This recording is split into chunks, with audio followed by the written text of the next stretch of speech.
Good morning, Dave. How would you go with a whistle in your mouth? Mate, good morning, boys. That'd probably be a no from me, boys.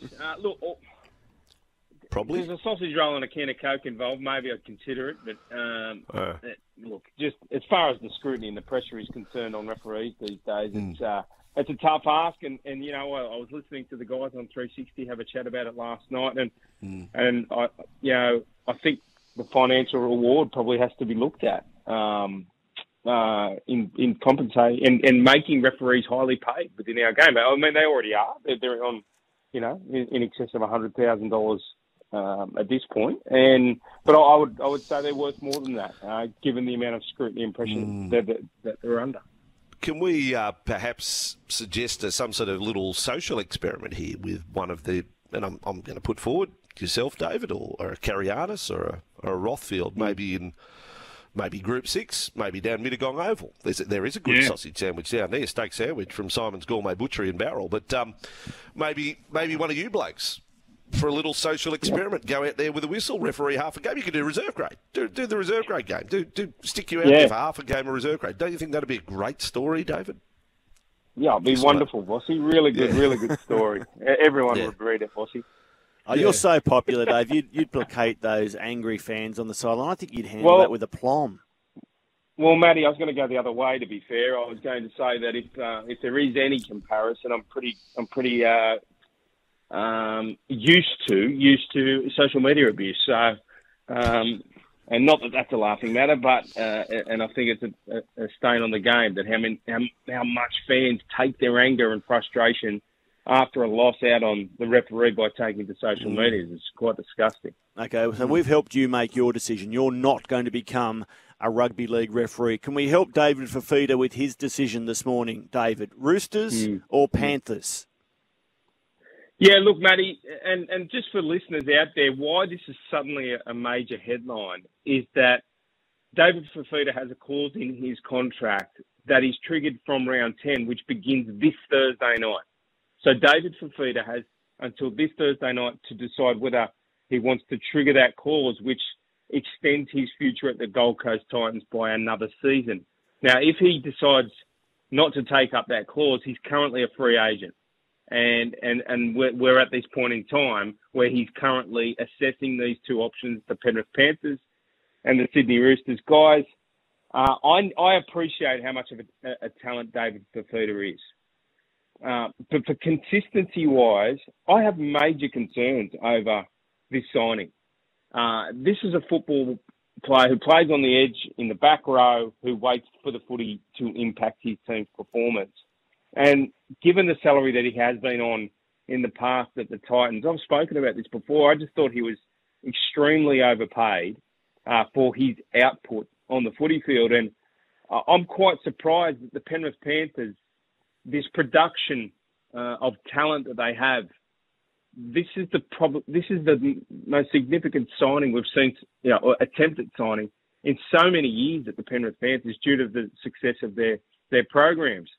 And I'm staggered, to be honest, that they're sitting at this 850,000 mark for 4 years for David Fifita. That said, good luck to them. You would have to say that they're in the box seat, guys. Their success is unrivaled, and when you're presenting that to a David Fifita of the opportunity to come and win a premiership with the best team in the game, it's pretty hard to knock back. And clearly, the Sydney Roosters speak from a successful point of view as well. The only concern there for me is the form of Angus Crichton, and suddenly I wouldn't be losing him as one of my back row options either. Fellas, can I pull back the curtains a little on David Fifita, who I first called as a schoolboy player and just incredible dynamic player. And I know he's had a few incidents off the field, different things at times. He's an incredibly humble young man. He's always struck me as that. He's very good to talk to, very thoughtful, but very respectful. Like still to this day, if you sat David Fifita down and said, "Oh, let's talk about your schoolboy career at Keebra Park," he would refer to the coach as Mr. Campbell. He speaks in those terms, which I don't think you'd necessarily get from everyone, rank and file. Do you refer to your school? He's very. I don't think the fans would have totally the wrong impression of him, or wouldn't have an idea what he is actually like. I think he'd be feeling. I don't think he'd be enjoying this. I don't think he'd be enjoying written up. Like you might say, oh, this is how good's that? They're talking about 850 a year and $1 million. I don't think he'd like this part of it at all.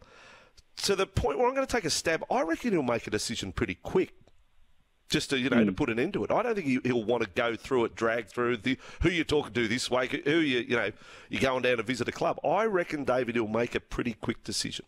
How do you think that sounds?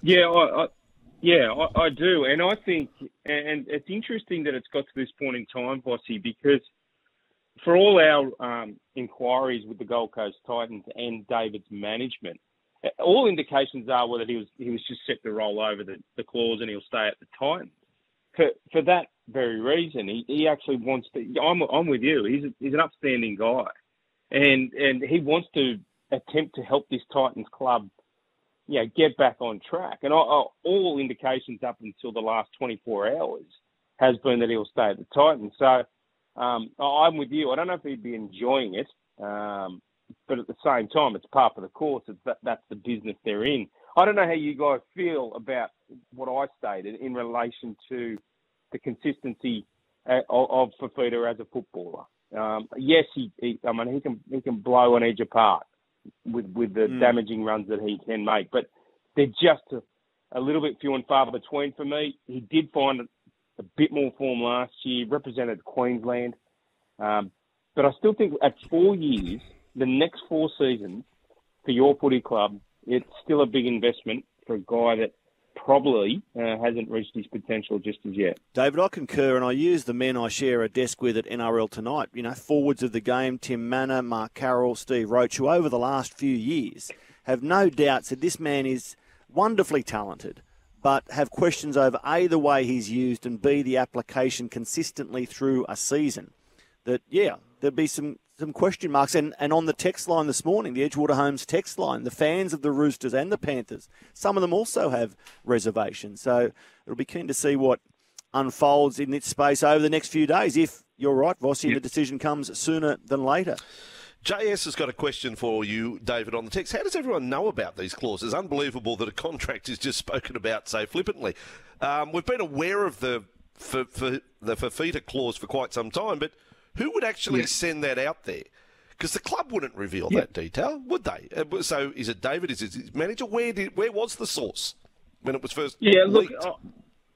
My understanding is because it's an option for a further season, it's actually part of the contracting system, which is registered with the NRL. And fans can go onto the NRL website and go through every team and every player's current contract status.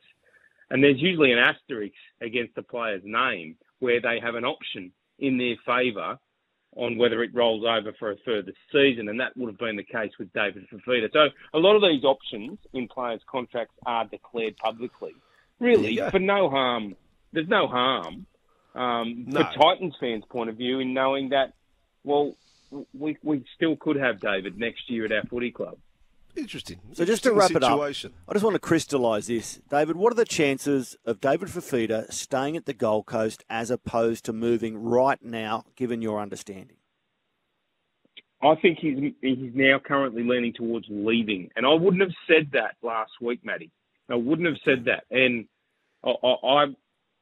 again, when you have the most powerful footy clubs in the competition wooing you, with a 4-year deal at $850,000, knowing that you are a huge, huge chance of winning a premiership with those clubs compared to the potential slog that you face at the Gold Coast Titans, I have Dave Fifita leaving more so than not.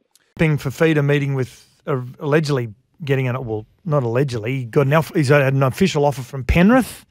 Okay, we're going to talk about it a little bit later on in Daddy Vass's 3 burning questions. Well, look, it's the nature of his contract. He's allowed to do it. He's got to go and work out what he's going to do, so I'm okay with it. Yeah, absolutely. I'm not off it. So he's got to make a decision before kick-off of Thursday night's game.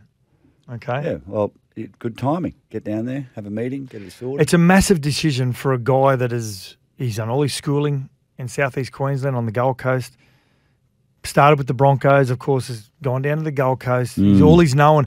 His partner, Shaylee Bent, who plays for the NRLW Titans team as well. She's a very good player. Yep. So there's a lot of big decision to be made. Money's not going to be a concern. No, wherever he goes, he's going to get paid a concerns. lot. Yeah. What do you think a Penrith system would do for a David Fifita? Well, I think Des will hold him accountable. But it's a difference between a coach holding you accountable and your teammates holding you accountable. Yeah. And I'm talking about defensively. They've got such a great defensive strategy led by Peter Wallace, the former player who's their defensive coach at the Panthers. But the playing group, if you've got any deficiencies in your game and you go to a club like the Penrith Panthers in the modern era, and when you go to Melbourne, when they've been successful and still are, around a top 4 side, the playing group holds you accountable. And I think when you know the best teams I've played in, it was never a coach drive. No, absolutely. And you can see, and I know the Penrith Panthers over the last few years have copped a bit of criticism about their arrogance and their carry on and the way that they celebrate. Their best mates, their best mates having the time of their life. There's just a camera in their face. And I'm sure if you're with your best mates and you're at the races and you have a big win, or you're somewhere and you're having a great time with your best mates, you do silly stuff, you carry on. The fact there's a camera in their faces, these guys played together as kids, they've grown up, they've won, they've just won the absolute, like I love it. I love watching them get amongst it and get excited about it. And yeah, I mean, that sort of environment makes you better. And when your teammates are the ones that are tap you on the shoulder going, mate, you missed, fitness last week, or you missed a weight session this week. What's going on? Like, why aren't you there? Like they're the ones that you want to perform for. And I think if he went into a system like that, I think you could really see him reach his potential. The other mindset is, does he want to be a player that's responsible for the Gold Coast being a consistent top 8, potentially top 4 side in 2, 3, 4 or 5 years' time? I think Tino plays a big role in this. I know when they were negotiating their last contracts, the reports were that they both confided in each other about what sort of clauses they're going to ask for, the managers. Well, Tino got $1 million, didn't he? Yeah, and a 10-year contract with reportedly a 6-year option. Right. Yeah. So he got about, from what I understood, he didn't get 800. He got like 750, I think. He had that really good year when he was coming off contract where wasn't going to get the same amount that he originally came down to the Gold Coast on. No, that's right. So money's going to be the least of David Fifita's concerns. Yeah, he's got plenty of money. What motivates him? Wherever he goes, it's what does he want to, go and be a part of a system where he can, perhaps be a part of something incredibly special, and if they win this year, maybe push them for 5. I mean, are they the team that they were last year? I don't think so.